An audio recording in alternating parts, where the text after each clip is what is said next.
Hello class eighth. आज के लिए हमारा जो टॉपिक रहेगा वो है रैयतों की ज़मीन पर नील की खेती। रैयत का मतलब है किसान, किसानों की खेती। अब नील की खेती बनने वाली है क्योंकि जो अंग्रेज़ लोग हैं अपने फ़ायदे के लिए ज़बरदस्ती किसानों से नील की खेती करवाएंगे। तो इस व्यवस्था को क्या कहा गया है? रैयतवारी। रैयत व्यवस्था किसे कहा गया? तो इसके बारे में पढ़ते हैं।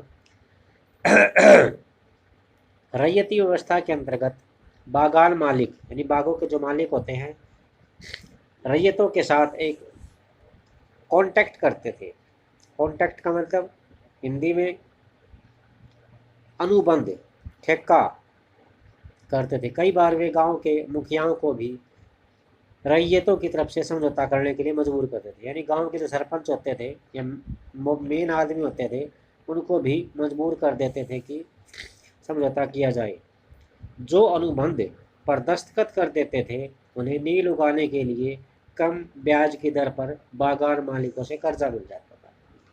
जो इस कॉन्ट्रैक्ट पर, अनुबंध पर साइन कर देते थे, दस्तखत कर देते थे, उन्हें नील की खेती करने के लिए सस्ती ब्याज की दर पर बाग के मालिकों से कर्जा मिल जाता था। और कर्जा लेने वाले जो किसान थे या रैयत थे उन्हें अपनी 25% भूमि पर नील की खेती करनी पड़ती थी। ये शर्त होती थी 25%, अर्थात जितने भी किले हैं उनके चौथे हिस्से पर नील की खेती होगी।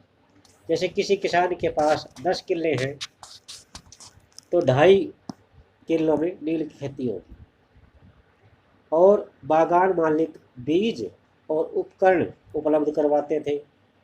जब मिट्टी को तैयार करने, बीज बोने और फसल की देखभाल करने का जिम्मा काश्तकार के ऊपर रहता था। ये किसका जिम्मेवारी थी भी? जो वहाँ पे काम करता था मजदूर के तौर पर।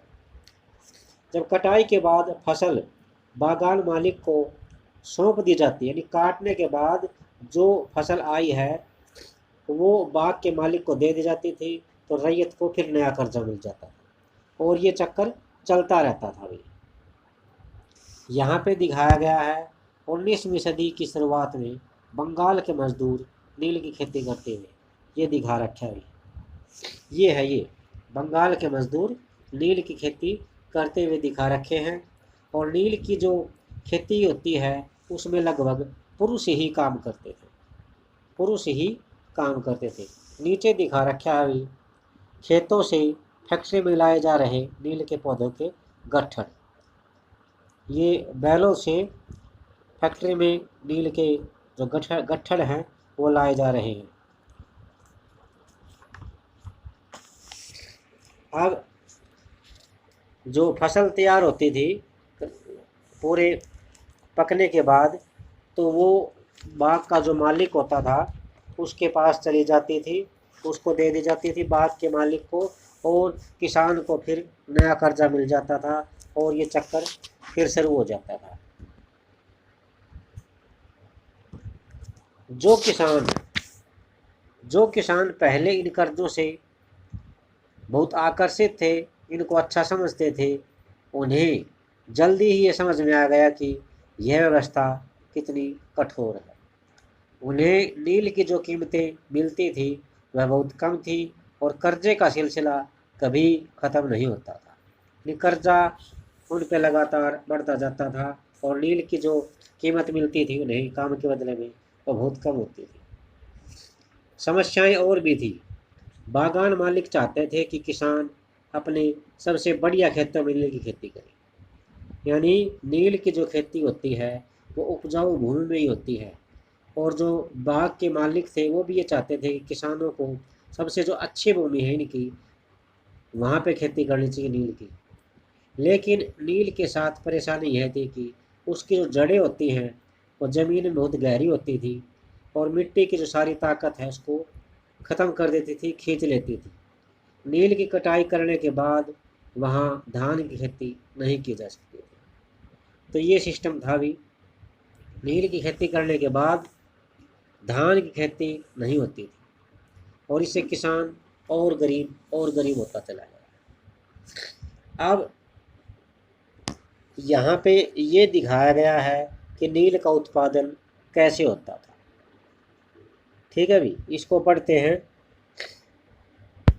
नील के खेतों के पास स्थित नील का एक कारखाना, विलियम लिप्सन ने चित्र बनाया था 1863 में।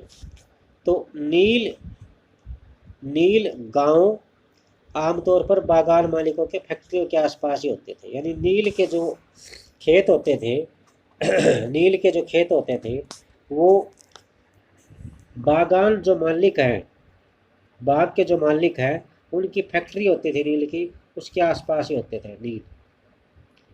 कटाई के बाद जब नील के पौधों को कारखानों में वैट्स का मतलब होद होता है, पक्का सीमेंटेड गड्ढा होता है ये। तो उसके नील के पौधों को काटने के बाद कारखाने में होता था ये गड्ढा, वहाँ पहुँचा दिया जाता, गड्ढे में पहुँचा दिया जाता था। रंग बनाने के लिए 3 या 4 कुंडों की ज़रूरत पड़ती थी। प्रत्येक होद का काम अलग था। आप यहाँ पे देख भी सकते हो कि ये यहाँ पे अलग अलग 1 2 3 4 5 लगातार लाइन में है, 5 या 6 होद बना रखे हैं।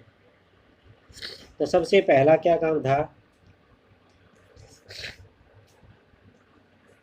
तो नील के पौधों से पत्तियों को तोड़कर एक कुंड में गर्म पानी में कई घंटों तक डुबोया जाता था। इस होद को किण्वन या स्टिपर कुंड कहा जाता था। किण्वन या स्टिपर कुंड।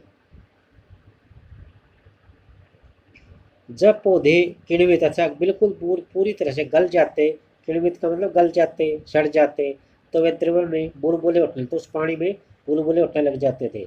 अब सड़ी हुई पत्तियों को निकाल लिया जाता था और जो लिक्विड बच गया उसको एक दूसरे ओद में डाल दिया जाता था, और दूसरा ओद पहले के ठीक नीचे होता था, यानी पीछे होता था, या हो सकता है कि भी इसके बिल्कुल ठीक नीचे हो, जैसे दिखा रखा है चित्र में। एक होद तो ये है, ठीक उसके नीचे दूसरा है। एक होद ये है, ठीक उसके नीचे दूसरा है। यानी इन होदों में ये जो होद दिखा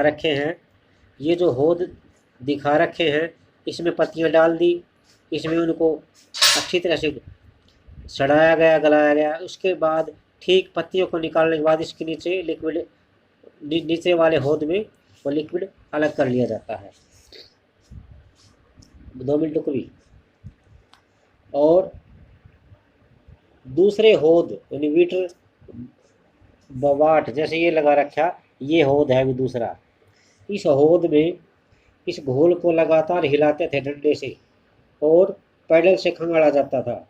जब यह द्रव हरा और उसके बाद नीला हो जाता था तो होद से चूने का पानी डालते थे। होद में चूने का पानी, धीरे धीरे नील की पपड़ी जम जाती थी और उस पर साफ लिक्विड निकल आता था। धीरे धीरे नील की पपड़ी जम जाती थी और ऊपर जो है साफ द्रव बढ़िया लिक्विड होता था वो निकल के आता था। इस लिक्विड को छान कर अलग कर लिया जाता था और नीचे जमी नील की जो गाद है या नील का जो कचरा है या नील की लुगदी, तो दूसरे कुंड में निथारना, ये साइंस में आपने पढ़ा भी होगा, निथार कर दूसरे कुंड में डाल दिया जाता था और बाद में इसे बिक्री के लिए सुखाया जाता था। अब नील जो है बिक्री के लिए तैयार हो चुका है। यहाँ आप देख सकते हैं नील की उत्पादन की आखिरी व्यवस्था को देख सकते हैं। दबाकर सांचों में डाल दी गई नील की लुगदी को काटकर मजदूर उन पर मुहर लगा रहे हैं, अर्थात स्टैंप लगा रहे हैं। देख रहे हैं आप स्टैंप। पौधे वाले हिस्से में एक मजदूर इन टुकड़ों को सुखाने के लिए ले जा रहा है। ये जो है होद में घोल हिलाने वाला युवक है। ये जो युवक खड़ा है ये नील मजदूर है।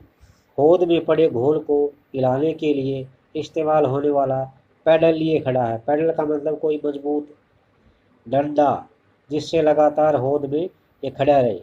और इन मजदूरों को 8 घंटे से भी ज़्यादा समय तक कमर तक भरे नील के गोल में खड़ा रहना पड़ता है। तो और ये ऊपर क्या दिखा रखा, नील के पौधों को हौद तक ले जाती महिलाएं, औरतें धोने का काम करती थी और पुरुष उस लिक्विड को हिलाने का काम करते थे या मिक्स करने का काम करते थे। और बाट क्या है भी, वाट एक किण्वन अथवा संग्रहण पात्र है, यानी जब नील के जो पत्तियां हैं, पौधे हैं, वो अच्छी तरह गल सड़ जाते थे तो उसको रखने का पात्र है, बर्तन है, उसको वाट कहते हैं। तो आज के लिए आपका इतना ही। आपने यहाँ पर 2-3 चीज़ पढ़ी हैं, नील की खेती करने में क्या क्या समस्याएं आ रही थी और नील का उत्पादन कैसे होता था, और एक ये था रैयत व्यवस्था से क्या अभिप्राय है, इसकी क्या कंडीशन होती है। तो आज के लिए इतना ही। थैंक्स।